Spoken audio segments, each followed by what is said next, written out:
Hello, team. Hello, team. Welcome to another ATP Geopolitics video with myself, Jonathan M.S. Pierce. This is a Ukraine live stream chat where I get to hang out with you guys.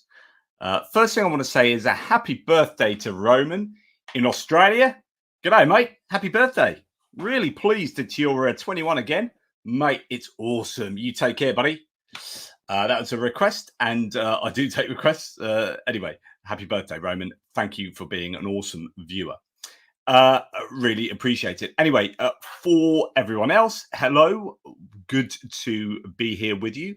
I am on my lonesome today, so I'm not going to be able to handle questions as well as I would like. But I will try and do some kind of Q&A stuff alongside my usual ramblings about what is going on with the Ukraine war. So what is going on with the Ukraine war? Well, if you've already watched my video from this morning where I discussed the hits and losses, there was a huge strike on the airbase at Moros. It's the third time that airbase has been hit. I think this is super significant, and it's super significant because that showed that the Ukrainians are listening to my videos. And what more could you ask? No, I have been long calling for these huge waves of strikes to take place on fewer targets so that you completely overwhelm a single target. There's no point sending what we've seen previously, these situations where one or two drones are sent towards or sent at an airbase, and maybe they don't get through, maybe they do, but you get one explosion there, maybe one explosion there.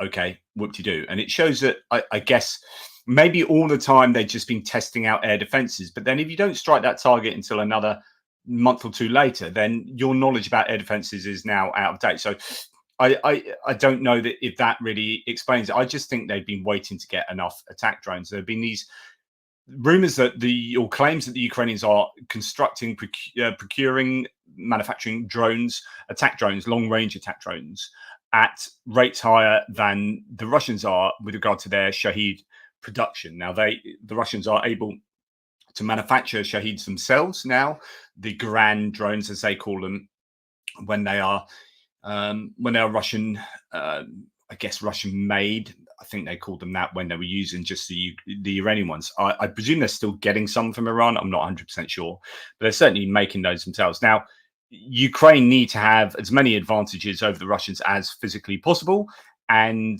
drones is where they are having or have had this asymmetry to their advantage with regard to the use of, and I think that's the production of, first-person view drones and drone dropping, IED dropping drones, and also Baba Yaga or hexacopter, octocopter drones, the larger ones. When it comes to reconnaissance drones and one-way attack drones, the Russians have had that advantage. But we could be saying the reason why last night's significant, several things. One, we could now be seeing really that the Ukrainians do have a production advantage over the Russians in that area of drones. But also the way they're using them. So they sent an awful lot of drones against that one airfield, and the firms data coming out there, which is the heat data from the NASA firms wildfire, originally, as I've told you a million times, originally set up to look at wildfires around the world, has now been used to see, how successful each side has been with regard to striking different targets. And the amount of data coming out of Moros Air Base shows that there were a lot of explosions there, and some pretty big explosions, and video footage is also supporting that. So as I said, there's going to be throughout the day, throughout the next few days, no doubt, more information coming through on that strike. Indeed, what we see here, we start getting into my sources and information. What we see here is a claim that, and this is Andrei Yermak, our strikes will become even more powerful. Russia has no idea what it started with its terror. There will be plenty of targets, and that's from Andrei Yermak, head of presidential office. So this could be a lot of bravado, a lot of rhetoric and hot air, but it could also be an indication of things to come, right? And that could be significant for the Ukrainians if they can do what they did last night.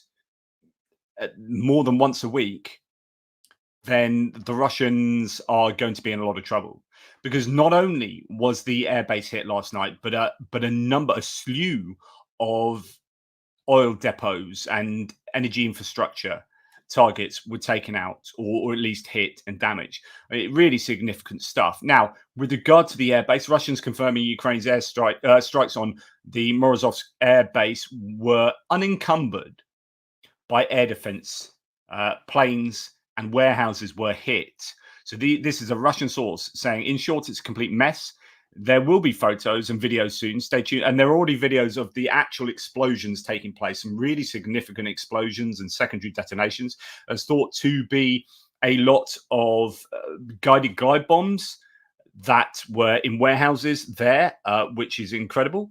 And, you know, if they can take them out, then you can have as many airplanes as you like. But if you don't have the bombs to drop from them, then, you know, that's a bit of an issue.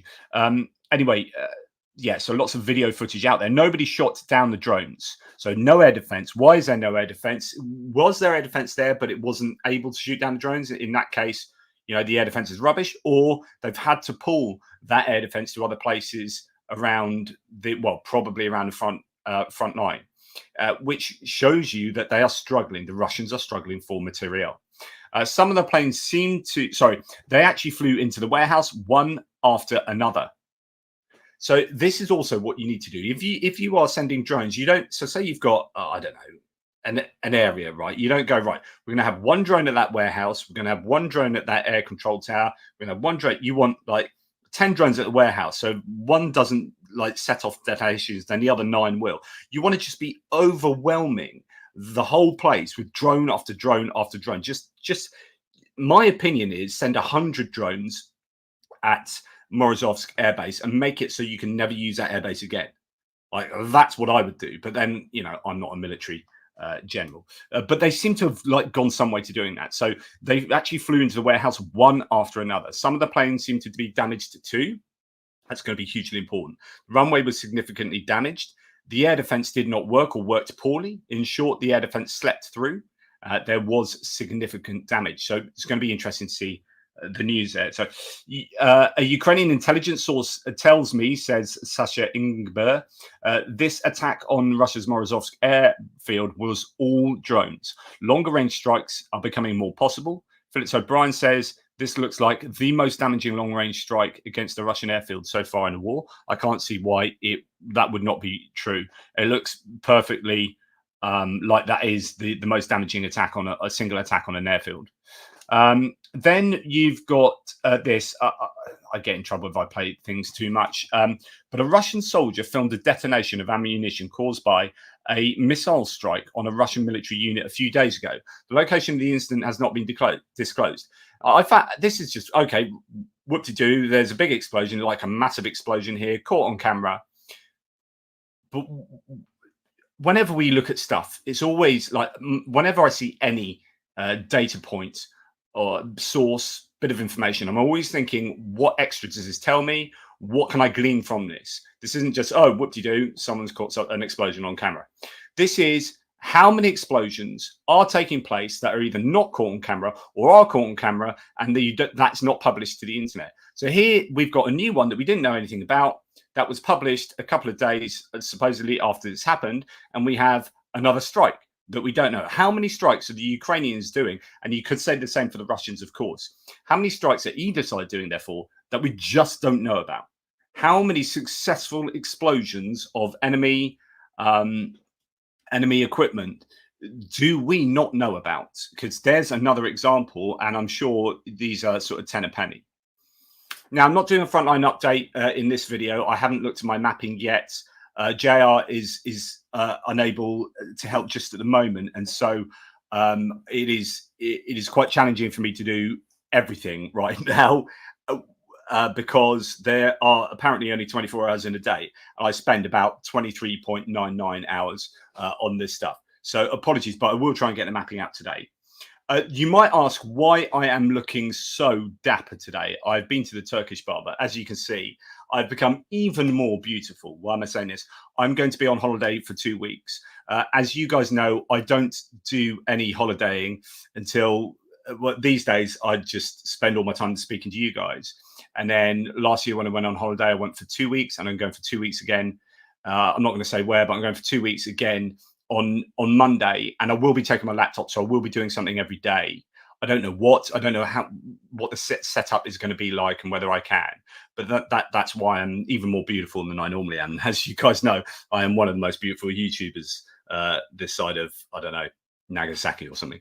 I don't know why I said that. My dad used to say that. No idea why I said that. So anyway, yeah, so I was just talking about what my lack of going anywhere. I was just thinking, when was the last time I went away and did something? I was like, oh, it's when I went to Stockbridge and gave a talk. Like, oh yeah, so my kind of night away was actually talking about Ukraine to you guys. So that's how I roll. Anyway, so we're going away for 2 weeks. Sorry, not sorry.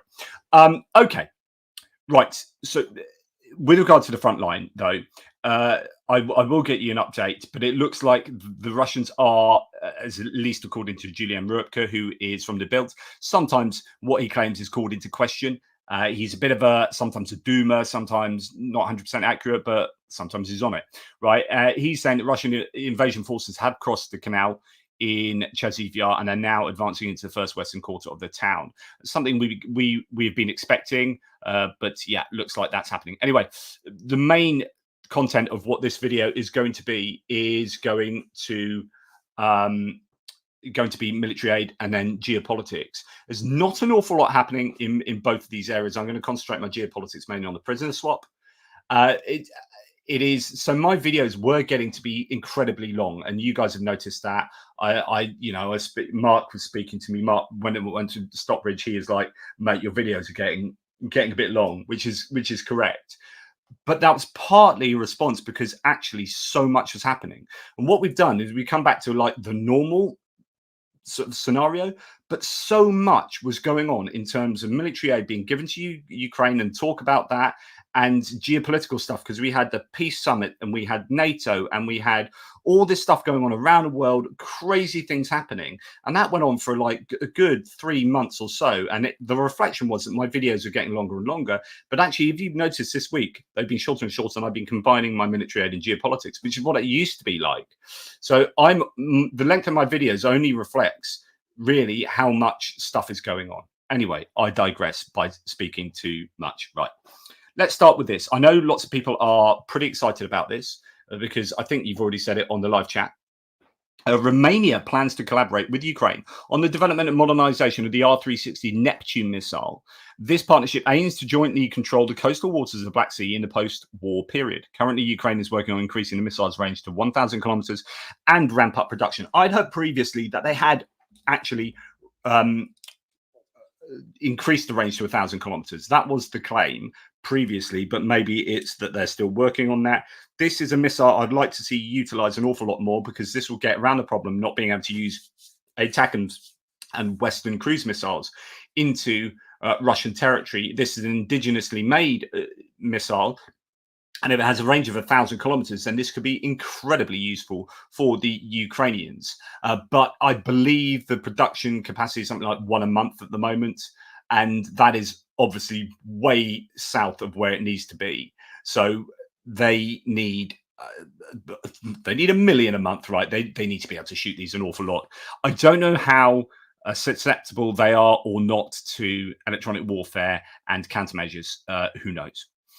Maybe one of you guys know. I don't know.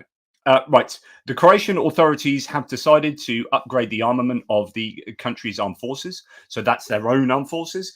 Old armored vehicles of Russian and Yugoslav production can be transferred to Ukraine, according to the Croatians. That's excellent news. So the Ukrainians have a lot of old Soviet gear, and most of the sources for replacement for that gear have been kind of exhausted. You've got the Greeks. There's hopefully stuff coming from them, or has come from them already. Who knows how much more is available. Most of the nations of Eastern Europe have given, I think, as much as they're prepared to do. But it's only when they still have kit that is being replaced by upgrades. That new, well, new, I say old Soviet gear is going to be further available. And here's an example. So Croatia doing a good turn there for the Ukrainians. Thanks. Hello, everybody. You are all in fine fettle. I presume. I'm going to try and check. I'll tell you what, if you do want a question to me, try and put something like capital question and then colon, and then I can easily see that if you do have something to say. And obviously, super chats, I'm not someone that asks for stuff like that, but super chats will automatically flag to me. And so that's why I can always show you super chats, because they go to a different place. So it's easier for me to see that, but I'm not asking for that. Anyway, so Osint Yuri Kikaski here says, a Soviet-era Strela 10, so these are older short-range air defense systems. A Soviet-era Strela 10 air defense system operated by the Ukrainians was upgraded by the Ukrainian firm Technari Group so that it can now shoot down Russian surveillance drones like the Zala. This is super important. One of the upgrades was the addition of an electro-optical targeting system. An engineer for Technari, Gennady Suldin, said, posted on his Facebook page, that the upgraded Strela 10 system has already shot down 17 Russian Zalas, and that it has a 100% chance of hitting one if it is in its sights. This is majorly important. I can't tell you how important that is. I don't know if this tells us anything. You can't hear that in the way it's set up. But anyway, yeah, that's a nice. If you want to see some Ukrainian skies, there you go. That's very nice. That's good for you. Anyway, that's what it looks like. Now, the Strela 10, if it's upgraded to be able to take out these reconnaissance drones, and it has that much success, that the interception rate is that good, then my goodness me, this is exactly what we've been talking about for an awful long time. There's that missile going off there. This is a complete. This, I guess, I wouldn't say objective number one, because there's so many objectives, I think, but this is definitely something that's crazy important.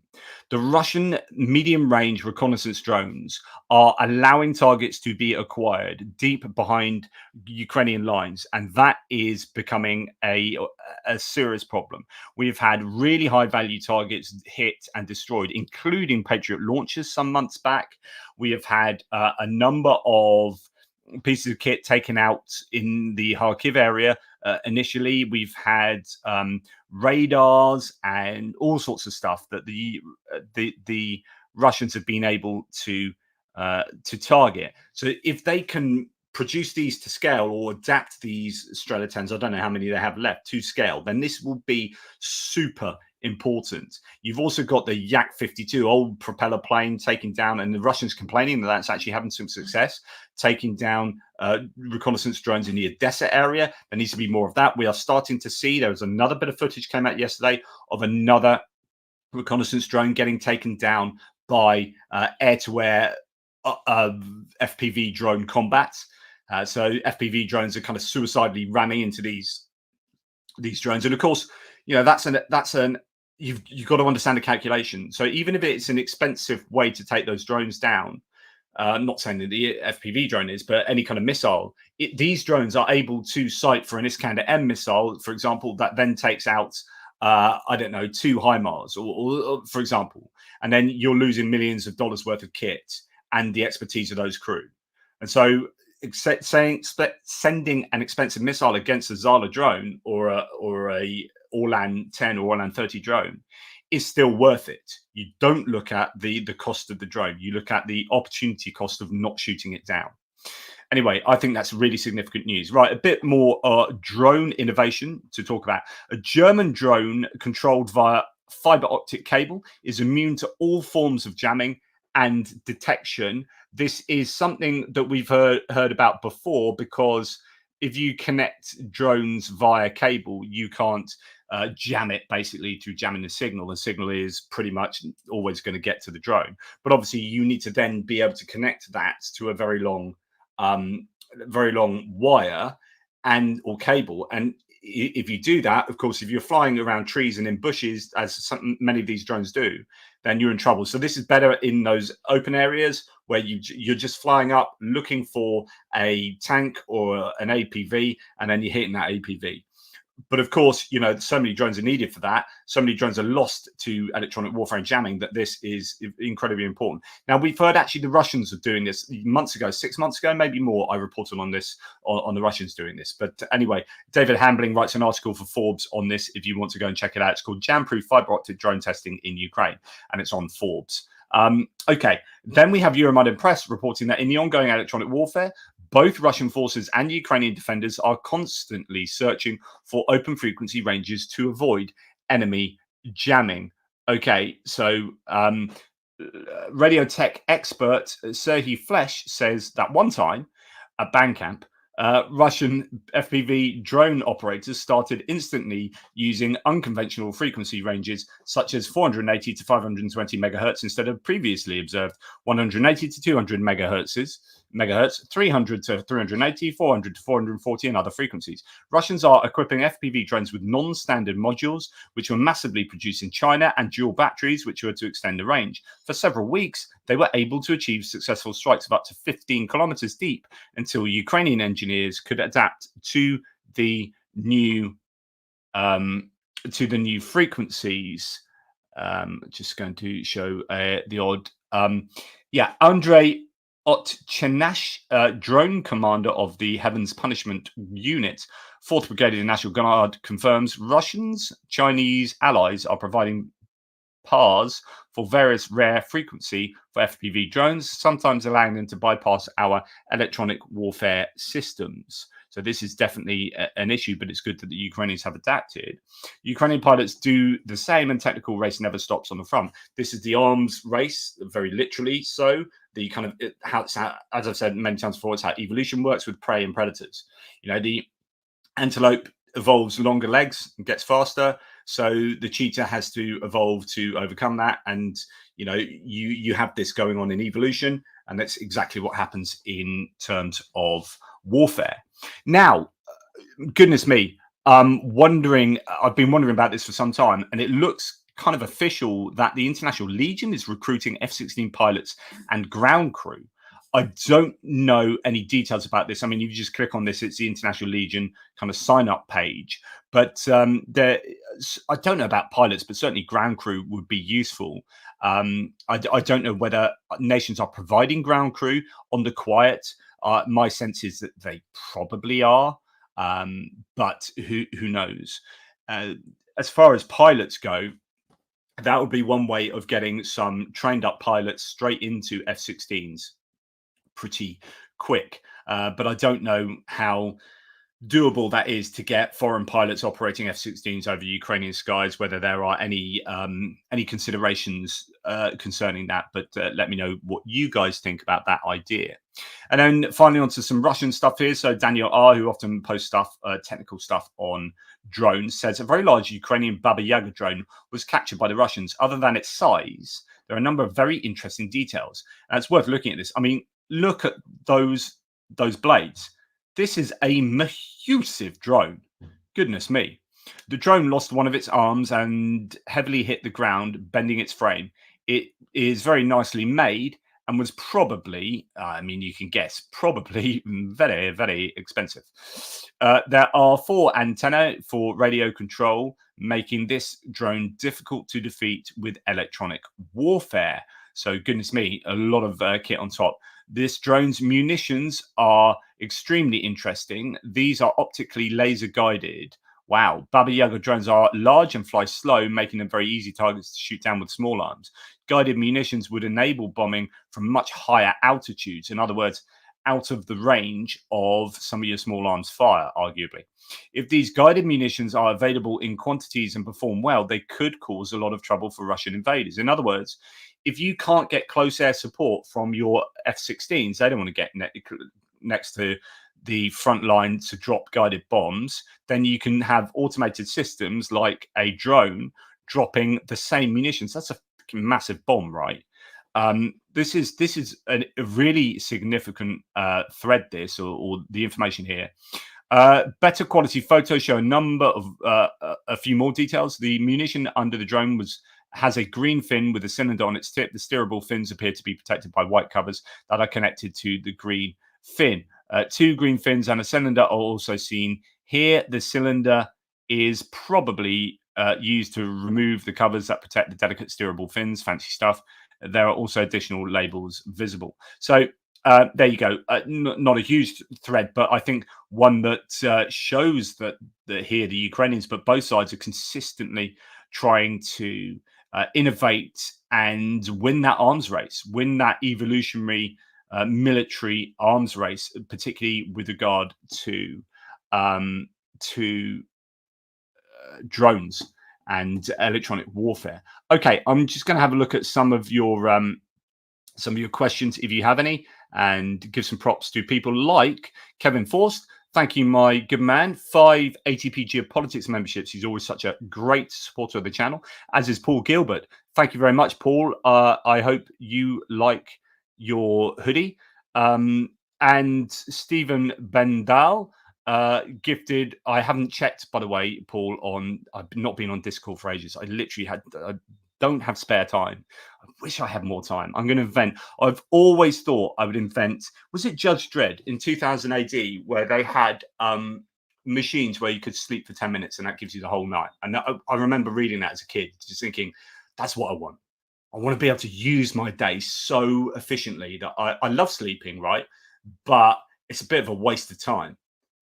So, 10 minutes to do, and then I have 23 hours, 50 minutes to do my stuff. So anyway, Paul, thank you very much for your ATP Geopolitics membership gifts. And Stephen Bendal, if you haven't checked out my interview with Steve, it's not a live stream. I didn't record it live just for various reasons.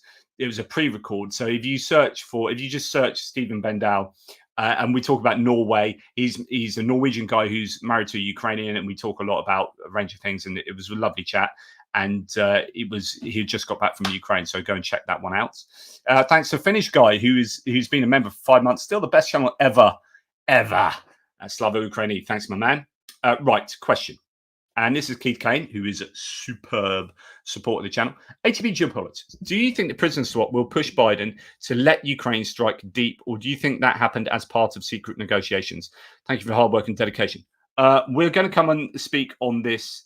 I'll try and remember that question because that is coming next. So I will keep that one stored. Sarah says, has anyone heard anything about F-16s shooting down 3 Russian jets today? No, I've heard nothing of the sort, and I doubt it's true because if none of my sources have mentioned that, I reckon that would be. I also think it would be highly unlikely that they'd be that close to the front line to be able to do that.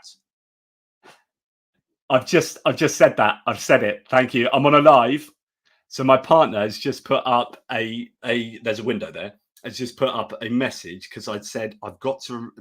Roman's son, I think it was the Australian. I said happy birthday to earlier. I said it's happening on the 3rd of August. He's asked me to say happy birthday to him, and I'm never going to remember that. I can't remember what I'm doing one day to the next. And she just put up a message saying happy birthday, a question mark. And like what she had remembered. She had that. What a legend. Anyway, yeah, F-16s, I don't think they'd get close enough to the front line to be able to do that.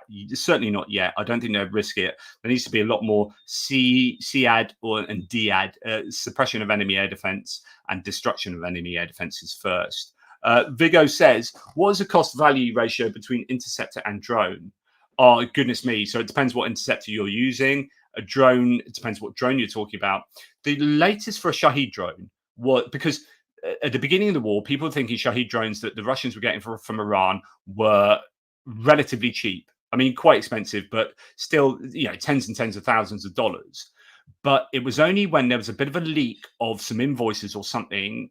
I forget exactly. I've reported it to you, but goodness me, my brain is just, it's like Homer Simpson, one thing in, one thing out.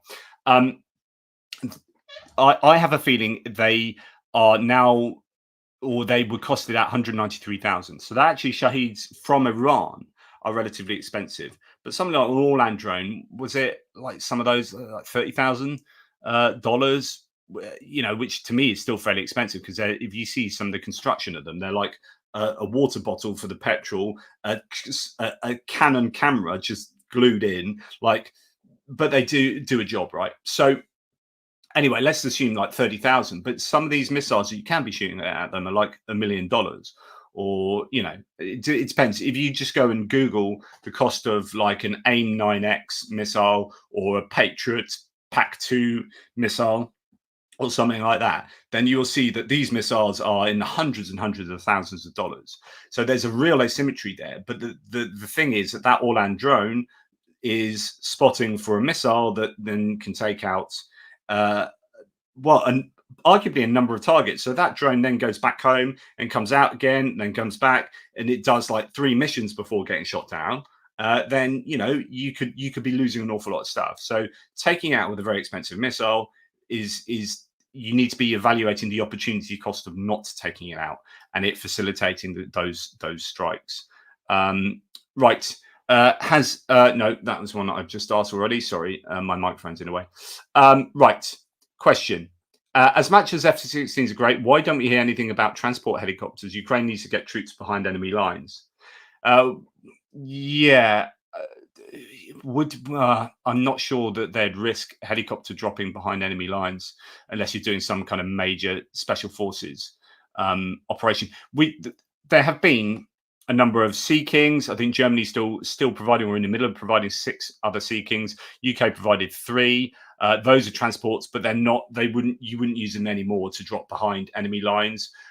There's talk about Black Hawks. They have at least one Black Hawk that I think they got privately. I presume they could get Black Hawks without too much of a problem. It's all about prioritization, isn't it? It's like when you've got only a certain amount of money you can spend. There's no point thinking about daring offensive operations when you still need to shoot down every single as many missiles and Shaheeds as possible. And so, do you spend X amount of money on a Patriot launcher or a bunch of helicopters? Yeah, and so they will be asking allied nations for certain kit, right? And that would probably come down the list. I presume it's the UK and Germany saying, look, this isn't going to cost us a huge amount. We don't use these helicopters anymore. They are sitting in a warehouse and we're just using them for spares. Do you want all our Sea Kings? And they go, yeah, that'd be useful. Definitely. Like that's an addition. But a nation providing up-to-date transport helicopters that have decent like defensive capabilities or something, I don't know if that's something you're going to be concentrating on. Right. Anyway, I have been digressing for some time. Let's just make sure I haven't missed too much of your questions and whatnot. I need to add these in. And yeah, okay. We'll get back to questions in a minute. I'm now going to go to geopolitics stuff. Okay. Right. Let's get me off this main screen. You've seen enough of that. We'll start with the swap of the prisoners. And again, this has been an interesting political situation in the US domestically speaking. So Trump didn't say anything positive, didn't say anything about expressing happiness for hostages that were freed in Russia. Not one. Trump doesn't care about America. He doesn't care about Americans. He roots for bad things to happen to Americans so that he can exploit it. Okay, so I talked about it yesterday, but what you have domestically in America is you have the Republicans, and it would be the same for anyone, like any kind of two-party system or where you've got opposition. Anything that the ruling government does that is good it's a kind of zero-sum game, whereby if it's good for them, then it makes them look competent, and by reflection, like we didn't achieve that, or them doing something good gets them more votes, and those votes go away from us. And so there's a kind of zero-sum game approach. So therefore that it is not useful for people to sing the praises of the opposition, right? I mean, this is pretty obvious. And so you are going to get the Republicans reacting to this such that it's bad, right? So there are several different approaches. You have certain people in Russia reacting in different ways, some reacting with dismay that the Russians have allowed this exchange to happen and it's been good for the US. Certain people in Russia saying this has been brilliant for Russia, and Russia are called to try and make it look like a decent PR win for the Russians. And likewise in the US, you've got both sides happening. So this has been a PR win for the American Biden administration, or this has been a disaster because it was a very bad deal. And it depends who you listen to. Certain people here, there's been some really. One of the guys was this guy in Germany. I think it was the German guy. I forget his name. I'll find it in a second. Where he killed a Chechen dissident in Germany, and everyone's like, "Oh, he's a Russian FSB agent. He's a Russian FSB agent." And it's like, no, we don't know, nothing to do with that. Then he gets swapped, and then he gets hugged by Putin, and it turns out he was an FSB agent, which is like, we told you so. And all the people that were defending him previously as being unfairly arrested, as some even dubious members of European Parliament like Claire Daly were defending him, now have to eat those words. In fact, if we go to where is it? So let's carry on this route here. So it's interesting how the Russian press is handling the specific case of Vadim Krasikov, that's it, the Spetsnaz turned contract killer turned FSB assassin, whom Putin welcomed first at Vnukovo. A thread about the outlier positive coverage is perversely slightly good news. Okay, so most newspapers play it straight and low key. They note the confirmation that he was an FSB Alpha Commando, convicted of killing Georgian citizen, I won't try and pronounce his name, who lived in Germany, a former Chechen field commander. Likewise, Izvestia, so a Russian outlet, makes a point of calling him retired colonel to distance him from state apparatus. The Kremlin wants to focus on its diplomatic triumph and that our country did not abandon its own in trouble, especially if these own risked their lives for the motherland. As former foreign correspondent and something ex-spy Nikolai Dolgopolov pompously put it in state newspaper Rossiyskaya Gazeta. But the tabloid Moskovsky Komsomolets is another matter. It describes the swap as, quote, an absolute victory for our diplomacy, especially because it freed Krasikov, who had, quote, finished off a rare scumbag, the terrorist Kangoshvili, who crushed the heads of captured Russian soldiers with a truck. What this means, MK continues, is that, quote, the Western myth that you can kill Russians with impunity, we will provide you with protection, there will be no retribution, is falling apart. But as for Krasikov himself, we are treated to a hagiography that presents him as a model commander, a stealthy and determined lone scout, crack shot, deadly martial artist, and master of disguise. Nothing about that little lacuna in his CV when he was hiring himself out as a contract killer in the Russian underworld, as convincingly demonstrated by Bellingcat. What a surprise. Can we read anything into this other than MK is a cheap tabloid that enjoys its lurid yellow journalism? The irony is that MK also sometimes comes as close to critical coverage of official policy as is feasible in the current climate, and also that the Kremlin had put out major guidance wanting to downplay specific stories of the returning agents. This, I think, is the point. The Kremlin wants to downplay Krasikov's status and role, although it reserves the right to turn him into a suitably sanitized national figure like Victor Bout or Maria Butina. Later, she was a spy.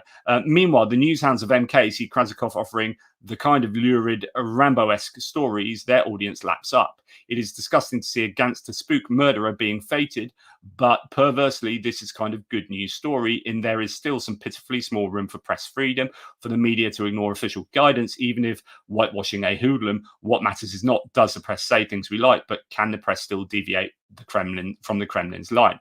Okay, so that's Mark Galeotti's opinion on that. I want to just go to to Claire Daly, and in order to do that and give you the sound, I have to just present present this in a slightly different way because I do want you to hear this.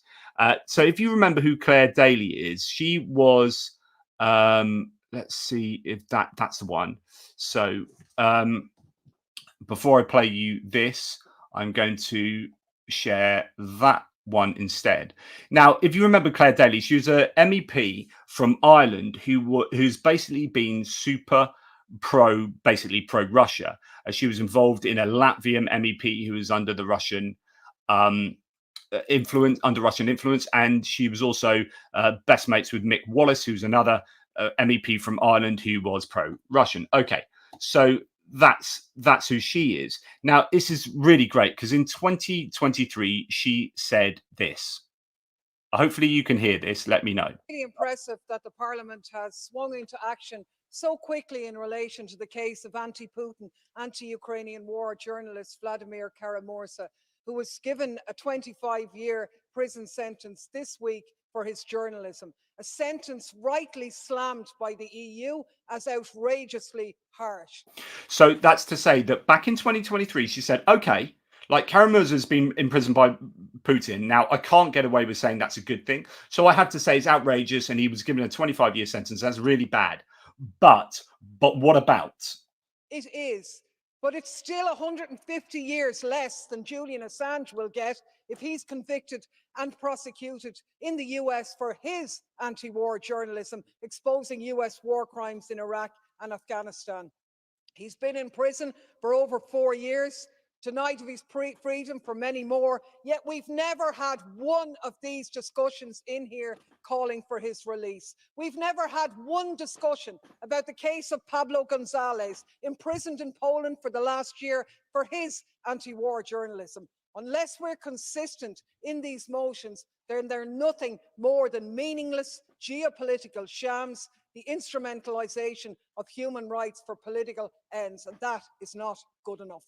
So actually, this is a different person who was also released, but a similar sort of thing, who was found out to be a spy and not a journalist. Really so someone who was imprisoned and then released and given back to the Russians, she in 2023 is like, this guy's been unfairly imprisoned. And okay, like Kara-Murza's just gone down for 25 years and that's bad. But what about Julian Assange? And what about Pablo Gonzalez? And it turns out, as Rose Fleming here says, turns out Pablo Gonzalez, who's one of the people swapped, was a Russian spy. And he is going back to his bosses in Russia as part of the prison exchange. Claire was Putin's best mouthpiece in the EU Parliament. So there you go. I think that, you know, there's some interesting situations where certain people are going to have to eat their words, right? Now, I want to just play you a little bit from Ukraine the latest, who give a bit of an update of how the prisoner exchange kind of took place and some of the details that I think are really useful for you guys to know. There's also a very sensitive, complex geopolitical story, and there's quite a bit more detail that's come out about how the deal was done. Yes, absolutely. What do we know so far? So we know that Germany played a much bigger role in this exchange than we previously thought. In fact, you could... I think Annalena Baerbock, the foreign minister, was unhappy about, like, she didn't want to do what the Germans did. In other words, this was, so when Biden came out yesterday, and I played you a video that said, like, we need to thank Germany and Slovenia and Norway and these countries that without whom we would not have been able to do this. And that's absolutely true. This was a combined effort between the US and European nations. And some of those European nations had to bite the bullet somewhat. They had to actually do something that America wanted more than they wanted, so that the US got what they wanted, essentially.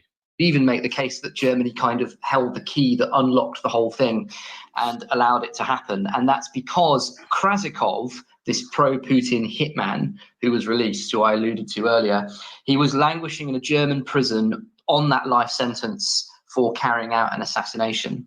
And we understand from officials in the US administration and a few news reports that have come out overnight that the German government was really reluctant to go along with this deal at first. They felt that they needed more from Russia if they were going to hand over Krasikov. This was, after all, an assassin who'd been caught, convicted, and imprisoned for life in Germany. They didn't want to give him up easily. And so there was a back and forth between the Scholz government and the Biden administration. And we don't know how exactly, but somehow one side or another was able to convince Putin to release a whole load of Russian dissidents, along with Evan and Paul and some of the foreigners. And that could explain why, therefore, we saw all these Russian dissidents who are now being released, some of the sort of leading lights of the criticism of the Putin regime, if you like, they're now being released into the West. It's because Germany appears to have seen an opportunity to get, if you like, more bang for its buck. The Ukrainian latest podcast the day before gave the conclusion that actually their analysis was that this deal was better for the US than it was for the Russians. So lots of people have been criticizing, like Republicans in the US, a few people on my thread saying, actually, I think this was a bad deal. But actually, their analysis is a good deal, but there are some caveats, and the caveats are super important. By agreeing to unlock Krasakov's prison cell, quite literally, and let him walk free. A couple of other countries played a significant role in this: Germany, Norway. Evan's mother deserves credit as well. She actually went up to Joe Biden at the 2023 White House Correspondents' Dinner and implored him to save her son. You're the only one who can save my son, she said. And Biden also has been working with a rather charismatic chief hostage negotiator who's nicknamed Captain America, according to the Wall Street Journal, because he's got a bit of a maverick streak. He appears to have been one of the big personalities that helped to shepherd this through. And one final detail in terms of how the prison release was done, David, we have heard that the list of Russian names that needed to be released, the Russian criminals and hackers that needed to be released in order to seal the deal, was actually jotted down on a cocktail napkin. According to Christo Grozev, a Bulgarian journalist and a sort of big investigator of Russian espionage, he met this special hostage envoy for President Biden that I mentioned earlier in Georgetown. They had a discussion on what might be able to unlock the deal. And at that restaurant, Mr. Grozev wrote down on the napkin the names of Russian prisoners who the US and its partners could trade in order to get Putin to agree to a deal. So it was a really complex, really difficult, long-term hostage negotiation. Basically, that, of course, is why President Biden, in his remarks last night, reacting to the deal, described it as a feat of diplomacy. And it feels almost like a bit of a miracle that it came off without a hitch. And I genuinely think it was a really successful swap, given that it's the biggest one since the Cold War in terms of this kind of swap between these nations. And I think the US did get some significant people, but the caveats are, as I say, important. James, before we go to Francis to get his reaction, can you tell us a little bit more about the reaction to the release of Krasikov in Germany? As you said, he was languishing in a German prison for a murder committed in Germany. What's the atmosphere like in Germany, knowing that he's now walking free?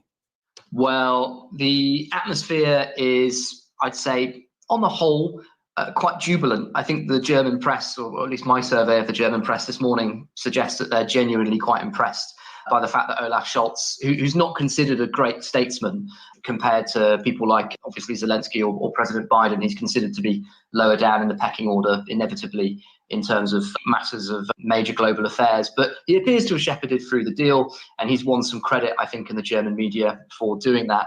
It is worth mentioning that relatives of the victims of Krasikov, the bicycle assassin, are not happy with this result. Inga Schulz, a lawyer representing the families of Zelimkhan Kangoshki, who, sorry, I think I butchered that name, who was the victim of the bicycle assassination, she said in a statement on the victim's behalf, "It's devastating news. On the one hand, we are happy that a life has been saved. On the other hand, we're disappointed that the world apparently is not based on law and order, not even in countries where law reigns supreme," referring to there's a really interesting philosophical discussion to be had around the morality of this, where you are someone who has murdered people is not getting their due justice and is being swapped for someone who is who's been unfairly imprisoned. You know, how does that work? Like, how would you feel if you were the family of the people who were murdered, but then you're looking at the family of the people of Evan Gershkovich being freed, and you're thinking, well, actually, that is a really positive thing. So there's an interesting psychology and philosophy to be done around this. But it's also worth noting that there are people who weren't swapped. So there's a chap called Fogel, I think he is, an American, whose sister was very emotional last night on CNN, talking about how she is gutted, obviously, that he's not on that plane. He wasn't part of the negotiations, and so there are plenty of people there are several people who weren't swapped, and spare a thought for them and their family. To Germany. So you've got a representative of the victim of the Berlin bicycle killer, saying that they're not happy with the deal. Now, that's probably not going to have an impact on Germany's future conduct. They will obviously take into account the sentiments of the victims of crimes committed by people they've got to release. But it is still worth mentioning that the response or the reaction in Germany is not universally positive. Bild newspaper, a German tabloid, also has an interesting story quoting an anonymous. They're a little bit vague about what job exactly this guy did in a previous German administration. He appears to be an ex-hostage negotiator for Germany. And he sounded the alarm a little bit, actually. He said, yes, it's great that we got these people out, but we need to be careful that we don't walk into a routine system of hostage diplomacy where the Putin regime can just grab someone and then we have to hand over another notorious Russian criminal. So this is exactly what I talked about yesterday. So that's the important caveat, is that we are now possibly in a period where Russia can just steal people off the streets who are American or Western and arrest them on trumped up charges that are fabricated, and then use them to leverage the release of genuine political or espionage, prisoners, or FSB agents that have been arrested abroad for genuinely bad things. And that plays into Russia's hands. So they just steal anyone. It's like Brittany Griner. You get these people and you say, right, you're arrested. Now we're like them and them and then back. And of course, the US or any other country has to work hard to get those people back. But it means you end up giving Russians who have more kind of diplomatic value and international security value than the people that you are getting in return. Now, in this exchange, I think the people they got from Russia were of decent value. And there was I think the balance was just about in favor of the US here. But going forward, this could have set a precedent that means that Russia could just take advantage of most other nations being far more likely to conform to international rules and not steal Russians off the streets and use them as leverage. But Russia doesn't have a problem with doing that. And the problem is, and you might complain about the US for trying to, get these people back, but that's the duty of care as the government for your civilians and citizens. Russia doesn't care. And the situation is that for nations that don't care, they will always get the advantage over nations that do care. It's a horrible reality of existence that's the case. And so it's very easy to slag off, to say, the US for doing prisoner swaps that aren't in the best interest of the US. I'm not talking about this one, but just as an abstract, right? As a hypothetical.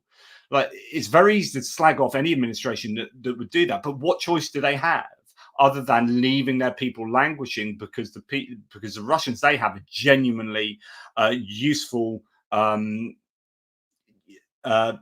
prisoners in the sense of international security. It's a really difficult situation. Anyway, let me know what you guys think in the comments, as you always do. Right, let's now go back to presenting what I was originally presenting, and then we can get on with the rest of what I was going to say.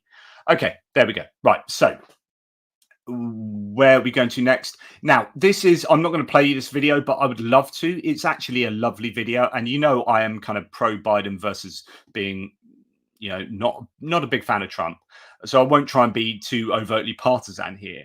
But actually, the video of the phone call from the Oval Office with all the family members of the prisoners coming back in the Oval Office, and the phone calls they make individually to the prisoners as they're on the airplanes or wherever they are, and the conversations. This is a lovely, lovely video. If you get a chance to watch it, I just would advise it. Anyway, here, as Now Reports excerpts, I was sure I would die in prison, said Russian journalist and politician Vladimir Kara-Murza to his family during their first conversation after his release. The Biden administration released a video of the phone call, which took place while the three prisoners were still on the plane. So, yeah, really worth watching that. Yeah, of course, you're going to have like dissenters like Keely Jan here, who's I think shown to be pro-Russian previously. Biden's just bad. No matter who's president, they always negotiate with terrorists, of course. Okay, so moving on. So one indication of kind of how to properly evaluate the prisoner exchange is to actually look at what Russian ultra-nationalists think. And generally, if they're not happy with it, you can be fairly confident it was a good swap for the Americans. So Rusic are unhappy about the exchange, same with many other Russians, really. Formula 8 for 16, naturally not in favor of Russia. This is, by the way, a typical illustration of how negotiations on Ukraine will take place. Exactly the same. Russia, under the leadership of these great negotiators and wise politicians, will have to give much more. And this is how they always do it. So he's not happy, even though Keely Jan here likes to slag off Biden and et cetera, et cetera, et cetera. But you know, listening to some of these people, it's evident that actually some of the Russians are not happy. Now, it gets kind of interesting as to what Kara-Murza, for example, as a dissident activist and politician, well, political activist who dual citizenship, he's got UK passport as well. Tim White says, I understand what Kara-Murza says and why he said it. I've always said Russia, post Putin, needs educating, coaxing back to civilization, but criticizing sanctions on Russia won't win him any friends in Ukraine. So it's been a bit controversial that after he's been released by the US doing all that work, he's then come out and said, please don't confuse Russia with Russians. We need to ease sanctions on Russia because it's hurting the Russian population. And this has annoyed some people, and other people are like, I do kind of understand what he's saying. And it is not massively obvious, you know, who's totally correct, because there is this need to differentiate Russians from Putin and Russians from what the nation of Russia does.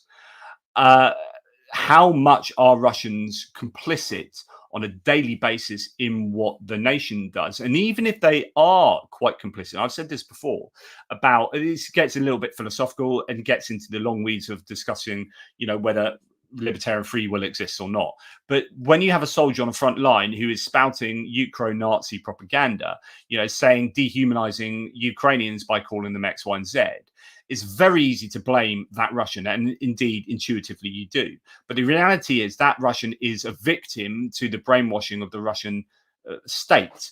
And so when you're looking at moral culpability, it kind of goes up the chain to the Kremlin, who enacts these broad, you know, nationalistic education curricula that and with state television and propagandists completely brainwash people to having these opinions and then being willing to go and fight on the front line for this ideal that is actually just a lie. And this then becomes a self-fulfilling, self-perpetuating snowball where you feed nonsense into these people and they then feed back support for you and what you are deciding to do. So we want to continue this war, and you get this swell of people saying, yeah, we agree with this war. Why do you agree with this war? Because we've been swimming in the propaganda that you've been feeding us, and we have a diet of state television. And so it just goes on. And how do you break that cycle? And I wonder whether Kara-Murza is kind of talking to this idea at all, but it's difficult because you're not going to sell that easily. You know, and you'll get, and I understand positions like Patrick's here saying, I'm sorry to say, almost all Russians are bastards to me. And that is because they kind of represent a country that is, and are the people who are doing these horrible things to the Ukrainians. So I understand that completely from an intuitive point of view. I just get a little bit more philosophical when I look at causality and tracing causality back. Anyway, Nuno Felix says, of what Kara-Murza has asked for, this only proves that even the best intentioned Russians fail to grasp the situation. Yes, Russians, it's your war, not Putin's. It's on all of you, and you should feel the consequences. Your country and you Russians as a whole are responsible. It's our strategic objective to defeat you, and so we will cripple your country and aim at your population. You should not be hard. This should not be hard, he says. Sorry. And I understand. I fully understand it. I just understand both positions here. But I wonder whether this was ill-advised of Kara-Murza to have said this so soon. Having watched the first major press conference of Yashin, Kara-Murza, and Pivovarov, so these are three people you can see there. Here are some conclusions, says Misha Simonovsky. All three exiled politicians and dissidents are Russian politicians first and foremost. Hence, they cater to the Russian audience and will continue doing so. Neither one of the three men has real political influence in Russia. Pivovarov and Yashin were hard-pressed about what they are going to do with their political career now that they're exiles. All have expressed concern with how Russian citizens are treated by Western institutions. Their logic is that if Russian citizens feel they're not surrounded by enemies, as Putin's propaganda claims, they will start questioning his policies more, which is kind of a carrot or stick approach. So if you start being a bit more carroty with them, then they'll come round to actually thinking there's an alternative to their own Russian government. And it's like I've talked about before with regard to Hungary and Slovakia. Is it the carrot or the stick? So the more you stick people like Viktor Orban, you say, right, what you're doing is really destructive to the EU and to NATO. We're going to kick you out of the EU and kick you out of NATO, hit them with a stick and punish them. Then the more they will jump towards Russia. But then the more you give them the carrot, the more they have the potential to eat that carrot and still go towards Russia, right? And so you have these differing kind of hypotheticals of what are the best options for treating these problems, whether it be the Russian population or Hungary or Slovakia. Even if many Russians do not actively support, so anyway, their logic is that if Russian citizens feel they're not surrounded by enemies, as Putin's propaganda claims, they'll start questioning his policies more, that Russians are held hostage by the regime. This is a very idealistic view of the situation. Even if many Russians do not actively support the war, it doesn't automatically translate into their willingness to oppose it or the regime. They cannot be directly blamed for it due to the nature of the political system, however. It is still important to note that that's silent acceptance. And we'll get onto some of these ideas a little bit more in a second. I heard many Ukrainian commentators or grifters on Twitter blame Russian opposition for all of Putin's sins. That is simply not true. As I said before, these are admirable and honorable people who stood their ground. But Ukraine and the war is a bit of a sideshow to their anti-Putin rhetoric. I still believe it is a fabulous feat of diplomacy that the political prisoners were exchanged, but let's not overestimate the effect it will have on the trajectory of this war and the ability of Russian opposition to rally around the flag. Now, I think neither Kara-Murza is not an Alexei Navalny. He's not going to mobilize dissent within Russia to that degree at all. And I think he will have limited value going forward, but also his calls for reduction of sanctions will also have limited purchase as well. As Miroslava Petsa says, the ugly truth is this: 77% of Russians back Russia's war against Ukraine, according to Levada's June 2024 poll. So a fairly recent poll. Yes, it's a Russian poll, but actually Levada, weirdly, is, I think, deemed as quite accurate, their polling inside Russia. There's no conflict on this between the Kremlin and the nation. Let that sink in. It's Russia's war versus Ukraine. Calling it Putin's war is untrue.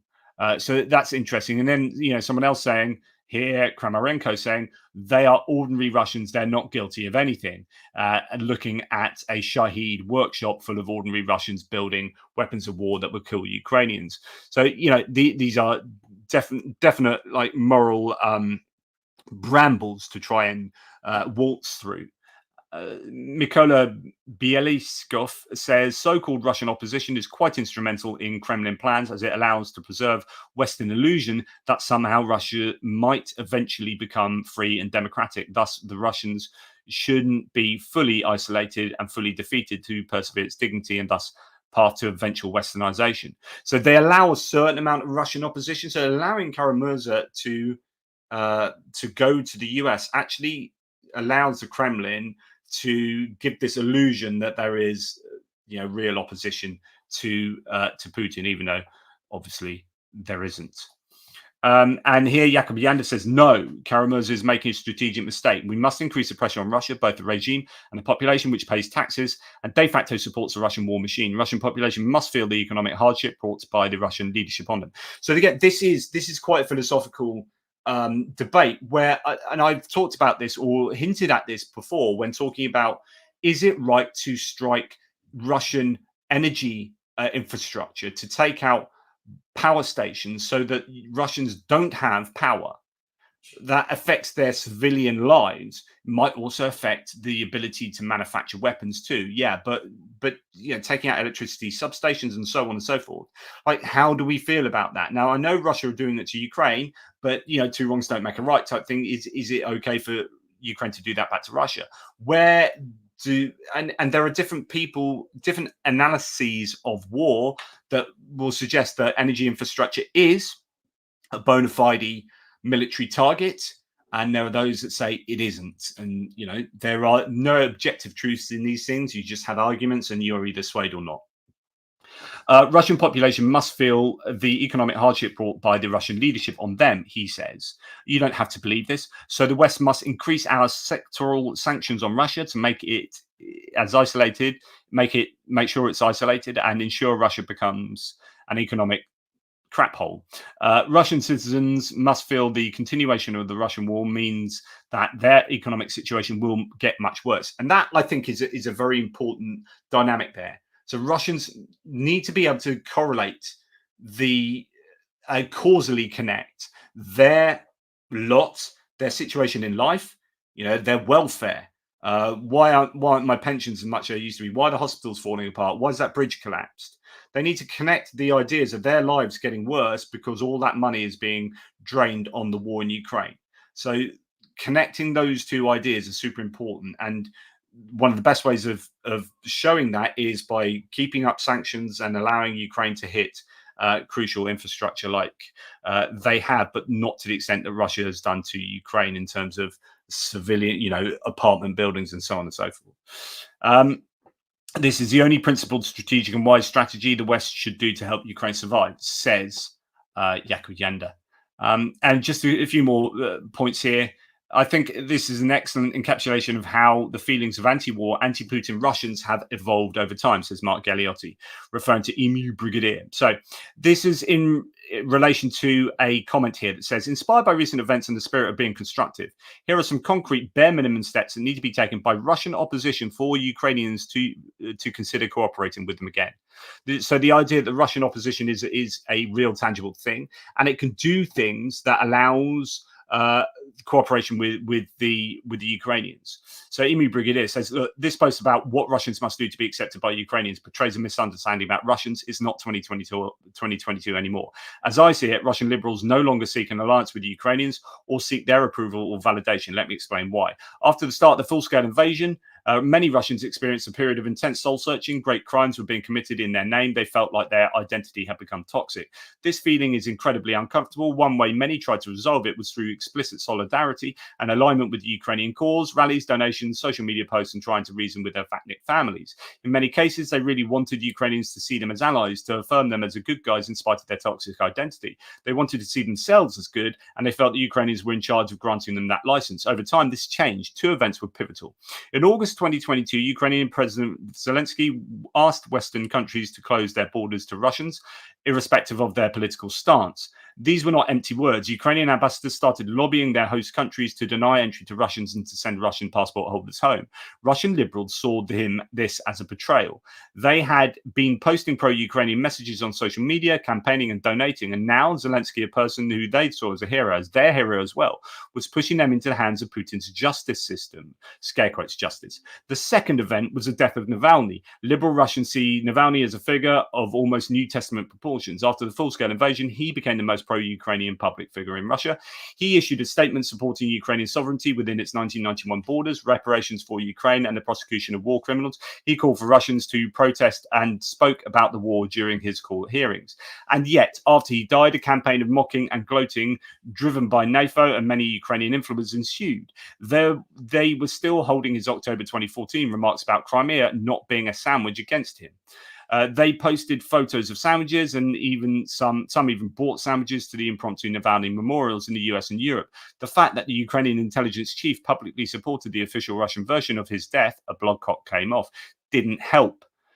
There were other smaller events in the same nature. Gradually, those Russians who used to project their guilt onto Ukrainians came to the conclusion they would remain Rusnia no matter what they did. unless they went and fought for Ukraine on the battlefield.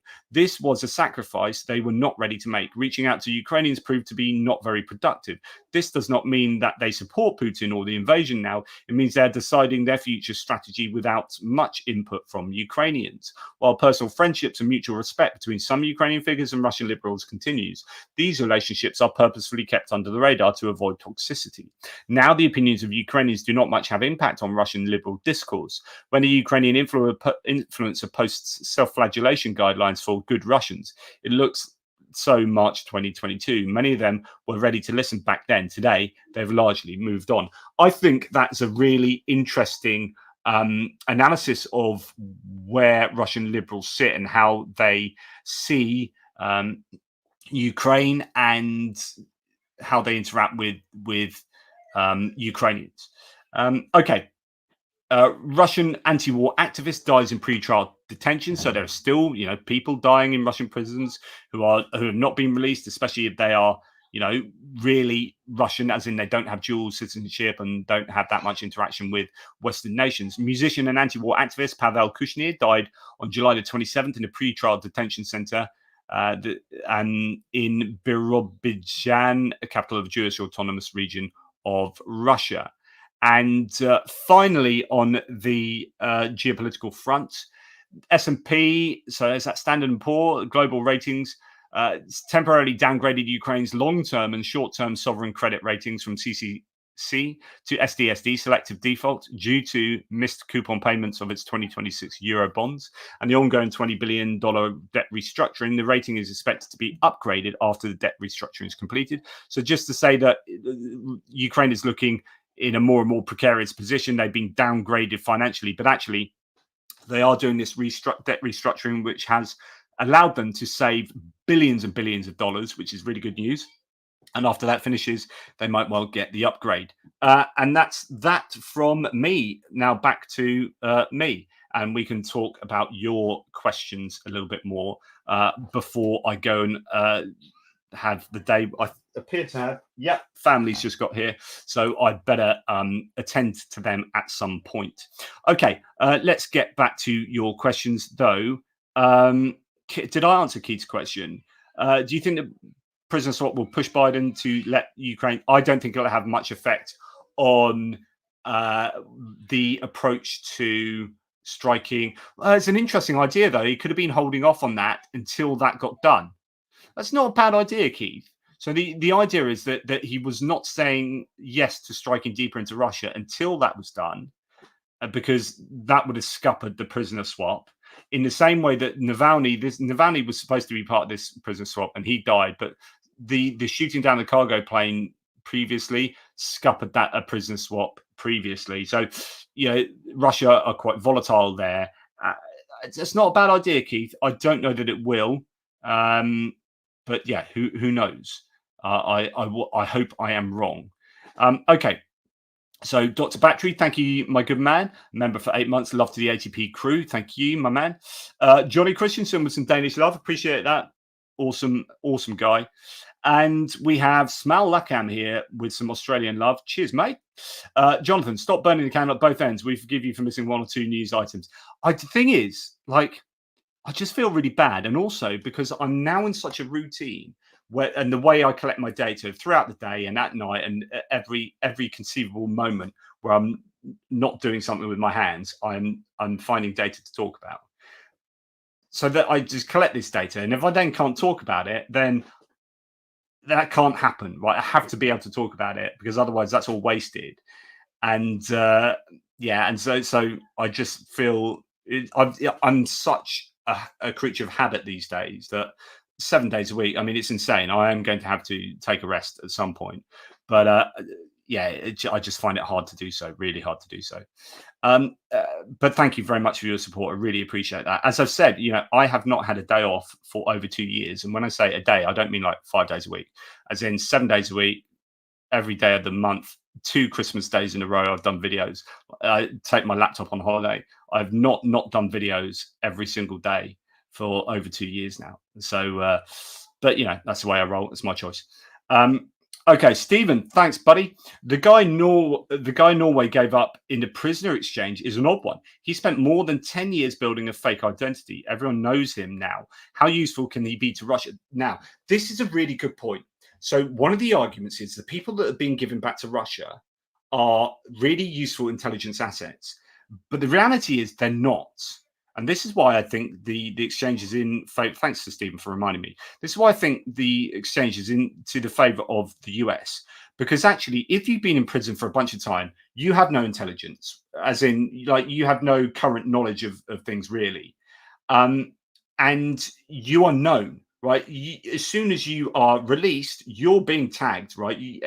You cannot now go and get an undercover job in Europe. Like, everyone knows who you are. You don't have that knowledge. You've lost your contacts. And actually, I think you're of very little value. So lots of people go, why have you swapped this person for that person? It's like, because they're not really worth jack anymore. So get over it. And that's where I stand with that. So I think it's a really, really good point. Right.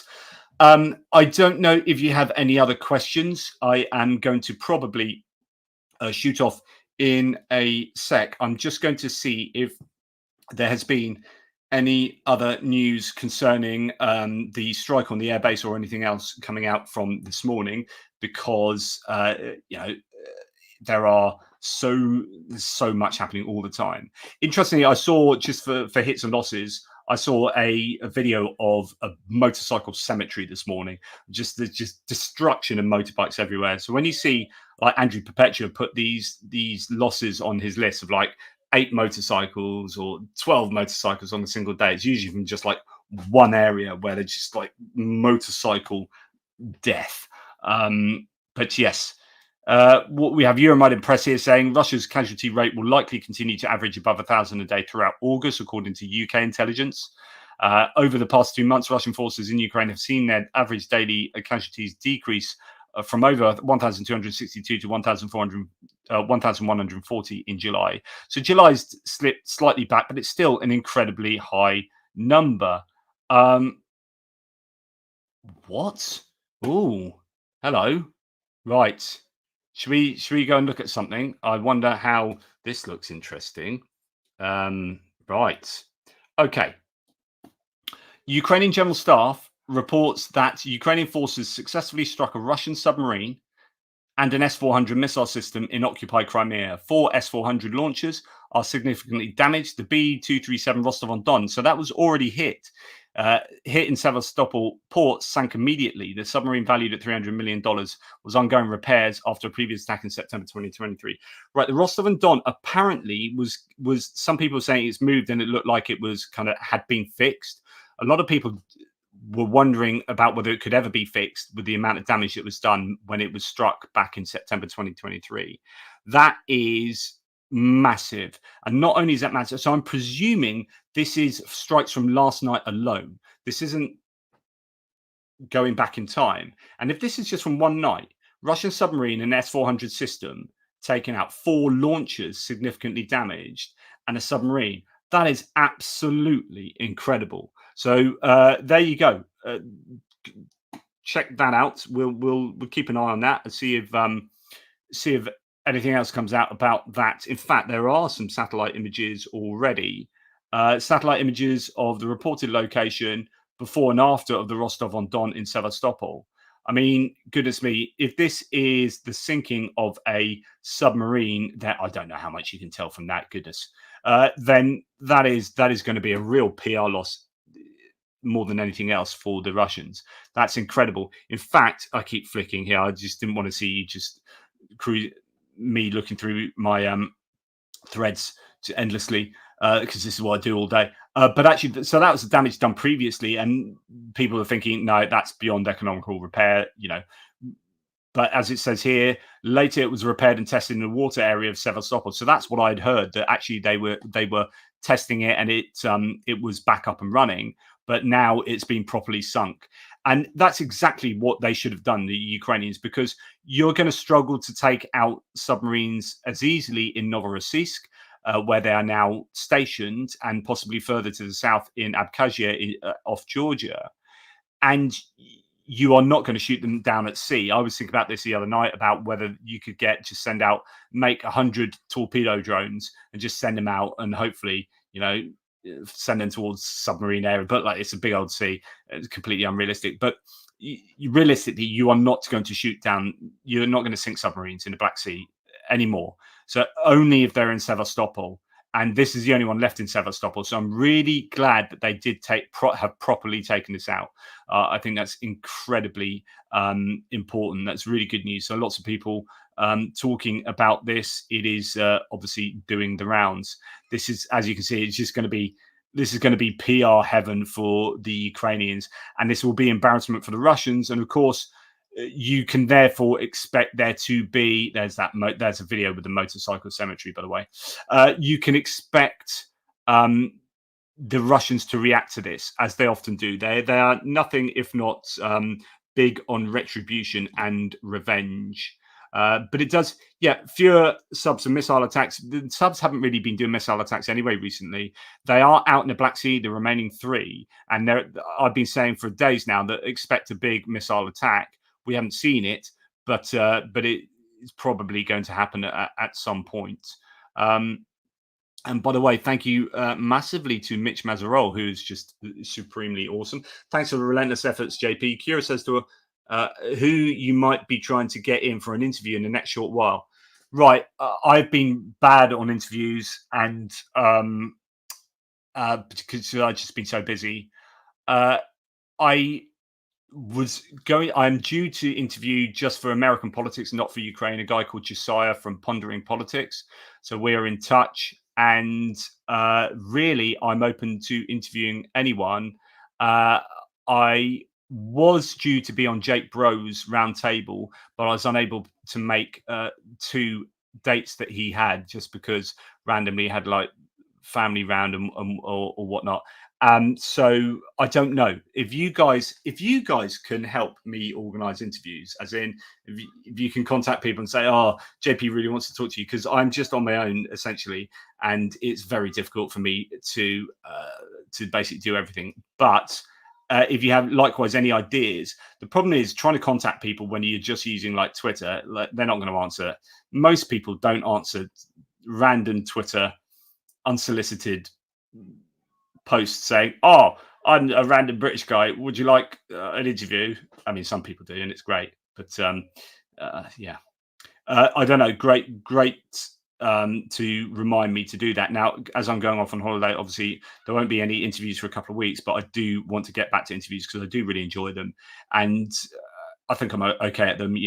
Most people, it's really nice actually when I interview people and I say, well, look, is that okay for you? And they're like, oh, it's really not. I remember Sean Pinner, it's like, and others saying, you've asked me questions that I've never been asked before, and I've done these like 100 times. So I really appreciate that, because I do wonder with some people, it was him and what's the name from CARP, the charity, the housing charity in Kharkiv, and people get interviewed a million times and you just think, oh, you're going to be bored with just another interview. So I try and ask slightly different questions, like psychological, philosophical questions that may be a little bit different. So I appreciate, I just love doing interviews. They're good. They're always interesting for me. If they're interesting for you, that's a bonus. Helpful hint of the day. Did you know you can use Bing reward points to donate to Ukrainian causes, charities, even NATO? No, I didn't, Lag Monster. And I use Bing, and the only reason I use Bing is because it uses up less computing power than Chrome. So when I was using Chrome before on my previous laptop, it made my mapping stutter because Chrome was too hungry. And I did some research and said, well, what's the browser that uses the least computing power? And the answer was Bing. And I'm like, I really don't want to use Bing. But now I've got used to using Bing. I don't like Googling or browser searching through Bing. I prefer that through Google Chrome. But there's some nice, the way the tabs work on Bing is actually better than Chrome. You can smash them together more easily. There's some things, but anyway, I don't really know about Bing reward points. I'll have to look into that. That sounds cool. Nice one. Anyway, that's enough of me blathering on. I need to go and speak to. Oh no, I don't. I've got to say more to you guys who are still active. Thank you, Hutch. I was watching Andrew Mercado a couple of weeks ago, and he said he wanted his people to reach out to you specifically with a couple of others. He said he would love to do an interview with you, specifically those who went to Ukraine. I have been in contact with Mercado a number of times and said, like, should we do it? And he's like, yeah. And then he says things like publicly, but like rather than like coming to me and saying, let's do an interview. I mean, we are in contact through Twitter messaging. So yeah, I know he's been involved. There's been a few issues with him and other YouTubers, and I'm not one that's big on arguments and public spats. So like, I don't want to get involved in stuff like that. That's the only caveat I have. Nice one, mate. Nice one, Douglas McGregor. I mean, that would be pretty cool, but yeah, I struggle to withhold myself. Johnny, good question. Are the submarines going after the Turkish ships for Ukraine? So the let's have a look at the map. Actually, if I look at the map of the Black Sea, then we can see where these Turkish ships might well have been. I say Turkish ships. So Turkey, if you don't know, Turkey have constructed 2 corvettes for the Ukrainian Navy. They were obviously ordered before the war started, and now they have been built, and they've been apparently they are undergoing trials in the Black Sea. And this is somewhat controversial due to the fact that the Black Sea has a bunch of submarines in it. So let's get rid of that, put that on. Right. Okay. So here we go. We have the Black Sea here. I don't know what port. If any of you know now, can Google it quickly. There's obviously a port somewhere on this Turkish coast. So Turkey is a big old country, right? It has the Bosphorus Straits. Now, the 1931 Montreux Convention states that basically they hold the key to this very thin channel that goes through Istanbul, and they stop any warring nations' warships going through there in order to join in the war here. So when in 2022, when the war broke out, they enacted the Montreux Convention and stopped Russia and Ukraine from getting any other warships into the Black Sea. Now, that's not a problem for Ukraine. They hardly have any, but for Russia, this is a huge problem. And I've long said that this is one of the most important aspects of the war. And I think it is why Ukraine have been able to sustain the war for as long as possible, why they have not been defeated. I think basically Turkey have held the key to Ukraine's survival. Now, had the Russian Arctic fleet, had their entire navy been able to just waltz into the Black Sea, they would have just parked up here, you know, when they had Snake Island as well, earlier on in the war, and they would have just absolutely blitzed the crap out of Ukraine. Absolutely hammered it. So although we can get really frustrated about what Turkey does in terms of, you know, talking out both sides of its mouth with regard to, supporting Ukraine, but allowing Russian money to be laundered through Turkey, they did that one thing that was madly important. Now, they have built 2 ships for the Ukrainians and are going to be releasing them, or they are undergoing trials at the moment. Those ships surely will be so vulnerable, so vulnerable. The Russians they'll be enemy number 1 for the Russians. So I don't know how the Ukrainians go about using them. Those corvettes, I don't know whether, you know, if you send 2 corvettes out here, even with a bit of support from F-16s or something, you know, there's only F-16s don't have that much of a range. It's going to be challenging for the Russians, for the Ukrainians. So I don't know how useful those corvettes are going to be, and I doubt they're going to be able to take on 3 submarines and the rest of the Russian fleet that's already in Novorossiysk and surrounding areas. So, really great question, but I just don't know how they're going to be used, to be perfectly honest. Anyway, I really do need to go now, guys. Nick is in the house. You definitely deserve a holiday, Jonathan. I'm really looking forward to it. The thing with me and holidays now is that my mobility is not very good, and actually it's got worse the last few weeks.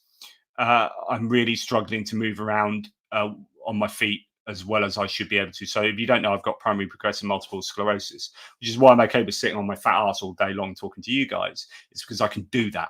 That's part of why I do this. It's because I can. It took me, like, we've only got a tiny little patch of a garden, and it took me forever and a day to mow it the other day because I just can't move stuff. I walk so slowly, and everything's become really difficult. And that could be because it's summer and heat. They used to diagnose MS by putting you in a hot bath and seeing if your symptoms got worse. So it's heat, and latent heat in the summer actually makes me always feel worse. And so every summer I think, oh, my MS is getting worse. And it's like, oh no, it's summer. So I decided to go to a hot place, but that means I'm going to be not moving a lot in a hot place. So we just go to a hotel. In the old days, I was so active. I've backpacked around the world several times, and like I'm like, yeah, I want to go and see this cultural place and do that. And nowadays, I just can't do that. And so it's like, oh my God, I'm one of these people that sits in a hotel and just soaks up a bit of sun and then dips into the swimming pool when my blood starts boiling. But this is the way I roll at the moment. It sucks to have MS, I guess. But thank you for well wishing. Anyway, I'm talking nonsense now. I need to go. Let me go. Thank you so much to Mitch for his super kind support. Thank you to Smal Lakam, Johnny Christensen, all of those gifting those memberships, Kevin, Paul, Stephen, and for all of you members. Really, really do appreciate all of you. Hutch, thank you. You're such a wonderful team. And big love to you all. And I'll speak to you soon. Toodle pips. Over and out.